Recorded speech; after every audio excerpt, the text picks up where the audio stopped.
Pinagroom kami ni mother sa bahay at napakardag sinatnat sa kagandahan ay isti sa kapugian ko. Hi, ako ka pala si Sachiboy, ang manginisdog ng Davao Oriental. Hello, Kuya Groomer at Ate Groomer. Goodbye! Mother, ayaw kong mapagroom. Tapos sabi ni mother, sige, kakalbuhin kita. Wow! Mother, sinatnat na lang yung paunahin mo, mother. Kuya Groomer, sinatnat mo na i-groom ninyo, B? Mother, masabihan ko na sila na sinatnat ang unahin. Uy, bakit mo ko kinakarga, mother? Bakit ganito, mother? Bakit? Wow!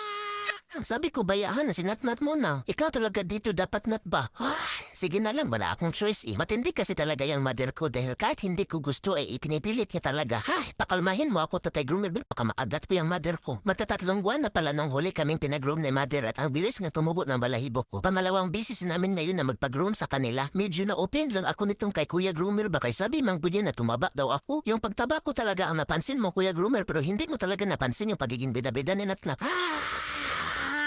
Inaantok man na po, baka may baong pinto katsin Kuya Groomer. Tapos sabi niya, wala boy. Tapos sabi ko, sige ako na lang. Alam mo ba Kuya Groomer kung bakit ang dami kong buhol-buhol? Yung mga anak ko, lalo na yan sinatnat, ay grabe makasabunot sa akin. Akala siguro nila ba na stop toy ako na pwede lang kagat-kagatin. Ganyan talaga yung mga anak ba pag malaki na walang respeto sa magulang. Pero hindi ko man rin yan sila masisi kay Montek kuman yan silang hindi angkinin na mga anak. Kasi nung papi yan sila, mukha yan silang mga daga. Kaya tignan mo yan sinatnat, hindi nag-matured. Hanggang ngayon mukha pa din daga at papaliguan na nila ako. Tapos itong sinatnat ay ang chismoso talaga at hindi pa nakuntinto at lumabas pa. Tapos takot pa lang paliguan. Patayan si mother maghanda ng steak. Tutuhugin niya siguro sinatnat at gagawin gitsyong biik. Grabe manggudyan sinatnat maglayas-layas tapos ang layo pa na inaabot niya. Hindi mabidyohan ni mother yung mga pagtakas niya kay tinatiming man niya na walang makatutok na kamera sa kanya. At ayan pinapaliguan ako ni Tatay Groomer. Kung nagtatanong kayo kung saan si Tatay Do ay meron siyang ginagawa at hindi mo na siya lumalaot kay hindi pa man nagpapahuli yung mga tuna. Kaya magtiis na lang muna kayo sa mukha ni Natnat dahil hindi pwede na ako lang yung natitiis. At grabe talaga katigas ng ulo niya. Lumabas ulit yan kay gusto talaga makiusyuso. Tapos ayan, marunong siyang lumabas pero hindi siya marunong pumasok. Tapos ito, binoblower na nila ako. Nanay Do, ang pugi ko na ba? Tapos sabi niya, ang pugi mo na boy. Siyempre, Nanay Do, hindi tulad ng isa dyan na mukhang basahan.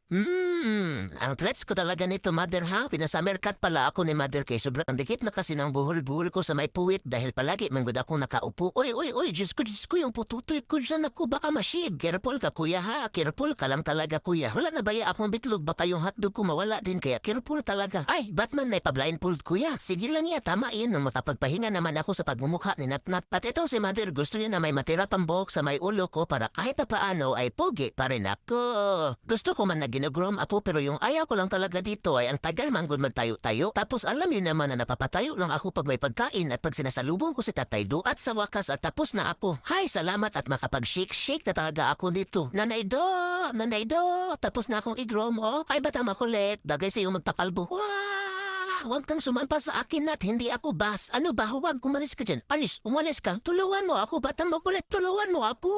Huwag mo akong kaltagan manyakis ka, mother. Help! Batang makulit, help! Makikita rin naman siguro bakit ang violin tininatnat. Dahil yan kasi ang pinapanood ng mga nanay at tatay do ko, wrestling. Kung hindi wrestling ay karate. At kahit anong action movie pa yan na yung mga bida ay natigok mo sa totoong buhay. Kaya pagpasensyahan yun na kung ganito sinatnat, tigilan mo ako, natatigilan mo ako. At ayan, si Jingjing at Natnat na ay susunod na i-groom. At heto nga amoy chimkin na panis. Si magandang partner ay si mother lang yung mag-groom. Mother, mabaho na siya. Magandang partner, amoyin mo ako. Ang bango ko, ang bango ko, diba? At heto, pinapanood ko lang itong mga anak ko na ginugroom. Gusto ko sana silang ipakalbo, inuubos na yung shampoo ko. At behave lang naman sila, at hindi naman nagkulit-kulit. At ayan si Natnat, mukha na siyang aso. At ayan naman si Jingjing, napakapugi. Manang-mana talaga yan sa akin. Hindi talaga mapagkakaila ba na anak ko yan siya. Jeng, ang pugi mo, Jeng. Para lang tayong kambalo, ang pugi mo. Sus, grabing mukha yan. Mukha ba yan? Dahil pag mumukha na ni Natnat ang makikita natin ay tatapusin ko na itong vlog. Hey!